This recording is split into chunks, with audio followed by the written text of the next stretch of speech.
Halo semua, selamat datang di channel Om Film. Apa kabar kalian semua? Semoga sehat selalu dan mudah rezeki. Di video kali ini saya akan menceritakan film yang berjudul Sinister Seduction yang rilis di tahun 2019. Dan film ini menceritakan kisah seorang tante yang dikikuk teman anaknya. Bagaimana kisah selanjutnya? Tapi sebelum masuk ke filmnya, jangan lupa tinggalkan like sebagai uang parkir dan subscribe dulu agar tidak ketinggalan alur film menarik lainnya. Intro dulu.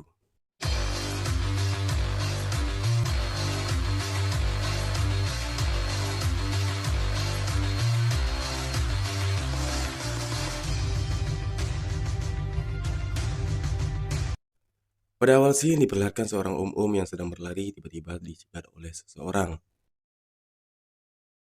Lalu kemudian si om-om pun ditusuk dan tersungkur tak berdaya. Lalu di pagi harinya terlihat tante cantik yang bernama Erin sedang membangunkan anaknya yang bernama Tony. Karena si tante khawatir si Tony terlambat sampai ke sekolah dan akan jadi bahan bulian di sekolahnya. Lalu ketika si tante mau pergi kerja, dia pun dijemput oleh seorang pria yang ternyata adalah seorang polisi dan si pria tersebut sedang menangani kasus pembunuhan suaminya si tante yang kita lihat di awal scene. Lalu scene pun beralih ke si Tony yang baru saja sampai di sekolahnya dan benar saja saat dibuka lokernya banyak sekali sampah kertas di sana dan ternyata itu adalah kelakuan temannya yang bernama Syarboini. Namun kemudian datang seorang siswa yang bernama Alan mengusir si Syarboini dari si Tony. Lalu ketika si Tony dan si Syarboini pergi, si Alan pun melihat kertas yang masih berserakan di lantai dan ternyata itu adalah foto mamanya si Tony. Lalu scene pun beralih ke Tante Erin yang sedang bekerja dan si Tante pun mendapatkan salinan email almarhum suaminya dari si Pak Polisi. Lalu tak lama datanglah asisten si Tante yang bernama Surti. Nah, si Surti ini sangat setia dan siap membantu si Tante. Lalu scene berganti ke si Alan yang menghampiri seorang wanita yang bernama Maggie. Lalu si Alan pun mengenalkan si Tony kepada si Maggie. Lalu si Alan pun mengajak si Tony untuk bermain American Football bersamanya nanti. Dan singkat cerita, si Tony pun mulai latihan dan seperti biasa dia terlihat gugup di hadapan teman-temannya.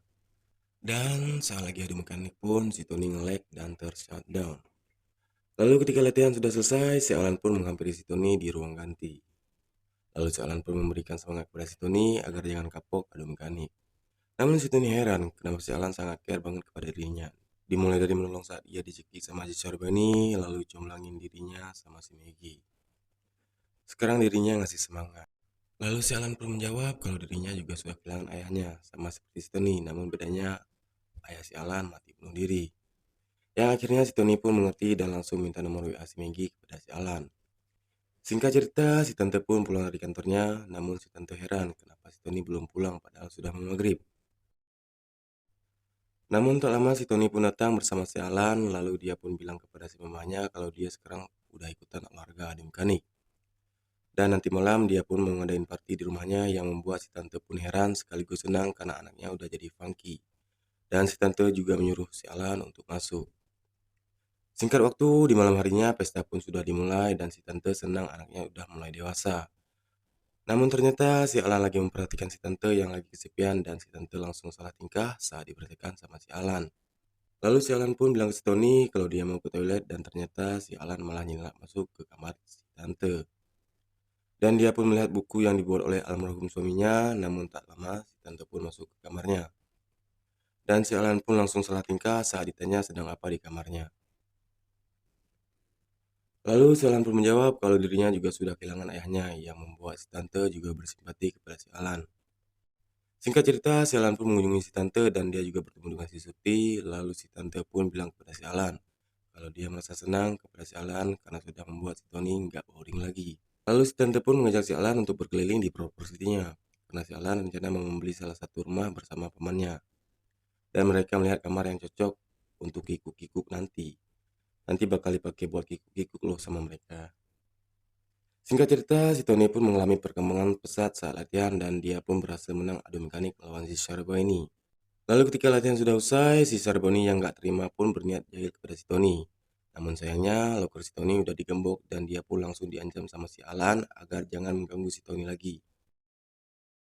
Lalu di keesokan harinya, terlihat si Tante yang lagi aduhai banget pakai baju tidur pun kaget karena tiba-tiba si Alan sudah ada lagi di sana. Lalu si tante pun langsung menawari si Alan kopi sambil salah tingkah, namun si Alan menolaknya karena dia sebentar lagi mau pergi ke sekolah. Lalu si Alan pun memberanikan diri mengajak si tante untuk ngopi bareng lain waktu dan langsung diiyakan oleh si tante. Lalu tak lama setelah anak-anak pergi sekolah, si tante juga berangkat kerja menggunakan pakaian yang aduhai banget. Kalau ada teman kalian yang mamanya kayak gini, jangan diapa-apain ya guys, kasihan temennya. Singkat cerita, si tante juga sudah sampai di kantor dan dia sedang membicarakan si Junet yang merupakan polisi penyidik pembunuhan suaminya kepada si Surti. Dan si tante bilang kepada si Surti kalau si Junet ini sambil kerja sambil deketin dirinya. Dan si Junet ini udah suka sama si tante sejak mereka SD yang membuat si tante bingung harus bagaimana. Nggak diterusin kasusnya si tante nggak rela, tapi kalau diterusin ya dia semakin membuka jalan buat si Junet. Lalu si tante bilang kalau dia mau cuti dulu 4 hari biar nggak ngomong lagi. Singkat waktu, si tante pun yang lagi memang sepulang kerja dikagetkan sama si Tony. Lalu si Tony bilang kepada si mamanya kalau dia mau ngedate sama si Maggie. Dan si tante yang mendengar hal itu pun langsung jadi senang. Lalu di malam harinya si Maggie pun datang bersama si Alan ke rumahnya si Tony. Lalu si Maggie pun pergi bersama si Tony dengan memakai mobilnya si Alan. Nah, dengan itu si Alan terpaksa nunggu di rumahnya si Tony yang cuma ada si tante aja sendirian. Mau ngapain ya mereka? Lalu ketika si Tony sudah pergi, si Alan pun alasan ke si tante mau ngerjain PR-nya. Lalu mereka pun malah membicarakan isi buku yang dibuat oleh almarhum suaminya si tante, dan si Alan langsung merobek bagian buku yang dianggap bisa mengingat kisah kasih tante kembali tentang suaminya. Lalu si beralih ke si Tony dan si Maggie yang baru saja selesai makan bakso. Lalu mereka pun ngobrol di mobil yang akhirnya si Tony memberanikan diri untuk cipukan sama si Maggie. Namun pas lagi anak-anaknya, si Tony malah berhenti karena mikirin yang enggak-enggak. Padahal si Maggie udah siap banget mau dibawa ke Oyo biar bisa kikuk-kikuk. Lalu Sin pun beralih ke si tante yang lagi mandi karena hardang. Dan si Alan yang mendengar si tante lagi mandi pun langsung keluar pikiran ngeresnya. Dan dia pun langsung nyamperin si tante dan mereka pun mandi bareng yang sudah pasti mereka kikuk-kikuk. Singkat cerita, si Tony pun sudah sampai di rumahnya. Lalu dia pun melihat rumahnya yang sepi dan langsung memanggil si Alan. Dan untung saja si Alan udah beres kikuk-kikuk dan si Tony pun tidak curiga sedikit pun.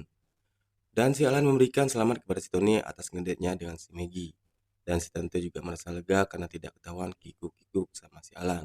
Lalu Sin pun beralih ke si tante yang baru aja bangun dari tidurnya. Dan terlihat banyak sekali sobekan kertas dari buku almarhum suaminya yang sepertinya si tante pengen cepat banget move on.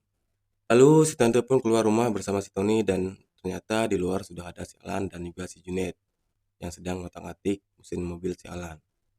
Lalu si Junet pun bicara kepada si tante kalau kasusnya semakin rumit dan tersangka semakin sulit ditemukan. Si tante hanya ingin dirinya dan si Tony merasa aman. Lalu Sin pun beralih ke si Syarbani yang memberitahu kepada si Maggie kalau si Alan itu pria berjiwa psikopat. Namun si Maggie sama sekali tidak percaya dengan apa yang dikatakan oleh si Syarbani. Lalu si Syarbani pun berjanji akan membuktikannya kepada si Maggie suatu hari nanti. Lalu kita berpindah kembali ke si tante yang mendapatkan kabar dari si Surti kalau si Alan itu tidak bisa dipercaya. Dan si Surti ini mendapatkan informasi itu dari seseorang kalau pamannya itu bukan orang yang banyak duit. Dan si tante juga akan menyuruh si Tony untuk menguasai si Alan. Sin pun beralih ke si Syarbani yang bilang kepada si Alan kalau semua kedoknya akan segera terbongkar. Namun si Alan tidak melawannya sama sekali dan langsung menemui si Tony untuk meminta bantuan. Singkat cerita, si Alan pun mendatangi balik si Syarbani dan langsung menunjuknya. Dan si pelatih adu mekanik pun bertanya kepada si Alan kenapa tangannya terluka. Dan si Alan pun menjawab kalau yang melukainya itu adalah si Syarbani. Lalu si tante pun ditelepon oleh si pelatih adu mekanik kalau si Alan dan si Tony terlibat perkelahian. Yang membuat si tante pun langsung panik dan menanyakan kepada si pelatih apa yang sebenarnya terjadi. Dan si Tony bilang sekaligus bersaksi di hadapan si Pak Junet kalau si Syarba ini sudah menyerang si Alan. Lalu saat di rumah si tante pun kesal kepada si Tony karena dia tidak bilang masalah si Syarba ini yang masih suka membulinya. Namun si Tony pun menjawab dengan tegas kalau dirinya masih bisa menjaga diri dan dia ingin menjadi dirinya sendiri tanpa harus mengikuti almarhum ayahnya. Lalu si Tony juga bilang kalau dirinya juga tidak suka melihat si Mama merobek-robek buku kenangan dari ayahnya. Yang membuat si tante pun sedih mendengar jawaban dari si Tony yang sambil ngegas. Namun tak lama ada WA masuk dari si Alan yang mengajak kikuk-kikuk nanti malam. Dan benar saja, di malam harinya mereka pun bertemu di rumah properti si tante yang sudah pasti di sana kosong. Mau teriak-teriak gimana pun gak ada yang dengar. Dan mereka pun pemanasan dulu dengan bertukar ludah. Namun tanpa mereka sadari, ada seseorang yang merekam kelakuan mereka. Lalu mereka pun masuk ke dalam rumah dan udah pasti si tante ngegoyang si Alan 7 ronde. Lalu di pagi harinya pun si Tony terbangun dari tidurnya dan dia pun heran kok si mama nggak ada di rumah. Dan si Tony merasa menyesal udah ngegas ibunya kemarin. Lalu Sin pun beralih ke si tante yang telah sukses 7 ronde semalam. Lalu si tante pun dapat WA dari seseorang yang suka mengirim email kepada dirinya. Namun tiba-tiba ada seseorang yang datang ke rumah itu dan si tante langsung panik ngebangunin si Alan dan menyuruhnya bersembunyi. Dan ternyata itu si Surti yang datang dengan membawa bantal baru dan dia akan menyimpannya di kamar utama yang membuat si tante pun panik karena di sana ada si Alan. Dan si Surti pun langsung masuk ke kamar itu. Untung saja si Alan nggak ketahuan. Namun si Surti menemukan kaos kaki pria di bawah kasur. Dan si Surti pun menyangka kalau si tante udah kikuk-kikuk sama si Junet.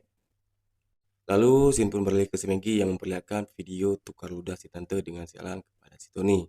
Namun si Tony seperti biasa aja melihat video tersebut. Lalu si Maggie pun bilang kepada si Tony kalau si Alan ini sudah berumur 23 tahun dan dia dikeluarkan dari sekolahnya 5 tahun yang lalu. Ya, si Alan ini sudah menjadi penipu dan sepertinya dia sengaja mengejar ibunya si Tony.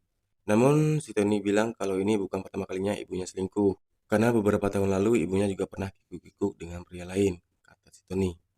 Dia pun beralih ke si Tony yang dapat WA masuk dari si Maggie untuk bertemu di rumahnya si Alan. Lalu si Tony pun menjawab kalau dia mau OTW ke sana kepada si Maggie. Sesampainya di rumah si Alan, tiba-tiba si Alan muncul dari belakang dan langsung membungkus si Tony. Lalu kita kembali lagi ke si tante yang terus-menerus menelpon si Tony tapi nggak aktif-aktif. Namun tak lama si tante dapat WA dari si Maggie kalau dirinya sedang bersama si Tony. Dan si tante pun bilang kepada si Maggie kalau dia ingin berbicara kepada si Tony.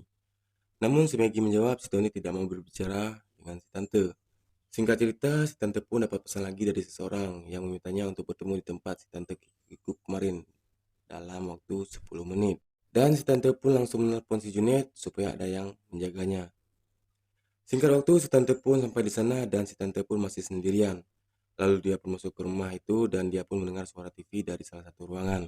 Sesampainya di sana, ternyata sudah ada si Alan yang bilang kalau ayahnya mati bunuh diri. Karena si tante udah menggoda ayahnya hingga dia tergila-gila. Dan si tante pun langsung meninggalkan ayahnya si Alan pas lagi sayang-sayangnya. Dan ibunya juga mati karena nggak tahan sama si tante yang sering menggoda suaminya. Dan jika si tante tidak menggoda ayahnya si Alan, mungkin ayah ibunya masih hidup. Dan sekarang waktunya membunuh si tante supaya semuanya impas. Lalu si tante pun sadar kalau si Tony ini pasti sudah disekap sama si Alan. Dan si Alan pun bilang kalau si Tony akan baik-baik saja, asalkan si tante mati sekarang juga. Lalu dia pun memaksa si tante untuk menggenggam pisaunya agar si tante seolah menusuk dirinya sendiri. Dan itu pun jadi kesempatan si tante untuk melawan si Alan dengan langsung menusuk kakinya. Lalu si tante pun langsung keluar rumah dan dia pun bertemu dengan si Junet yang baru saja datang. Dia pun langsung masuk ke rumah dengan membawa bedilnya. Namun ternyata si Alan udah kabur dan si Junet langsung melacak dengan menggunakan software pelacak alamat dari kepolisian dan mereka pun langsung OTW ke rumahnya si Alan. Sesampainya di sana, mereka pun tidak menemukan si Alan dan hanya melihat pamannya yang sudah mabuk parah. Lalu mereka pun sadar kalau si Tony dibawa ke suatu tempat yang sepi oleh si Alan. Dan mereka pun langsung OTW mencarinya. Sin pun beralih ke si Tony yang kita lihat di tengah-tengah hutan bersama si Maggie. Mereka pun mencoba melepaskan talinya namun sangat sulit. Singkat waktu, si Tante dan si Junet pun sudah sampai di sebuah hutan dan si Tante minta agar dia yang memegang bedilnya. Karena si Junet punya penyakit asma. Lalu si Junet tidak mau memberikan bedilnya kepada si Tante. Lalu si Tante pun langsung mencari si Tony. Namun tak lama si Alan langsung muncul dari belakang dan langsung menusuk si Junet. Lalu si Alan mengajar si Tante ke dalam hutan dan singkat cerita si Alan langsung menemukan si Tante dan langsung menodongnya dengan bedil. Namun si Tony pun berhasil terlepas dari ikatan talinya dan langsung menghalangi si Mama dari todongan si Alan. Saat bedil ditembakkan, datanglah si Maggie. Lalu si Tante berhasil mengambil bedil tersebut, lalu menggebuknya kepada si Alan. Namun si Tony menenangkan si Mama agar dia tidak membunuhnya dan akhirnya pun pulang meninggalkan si Alan.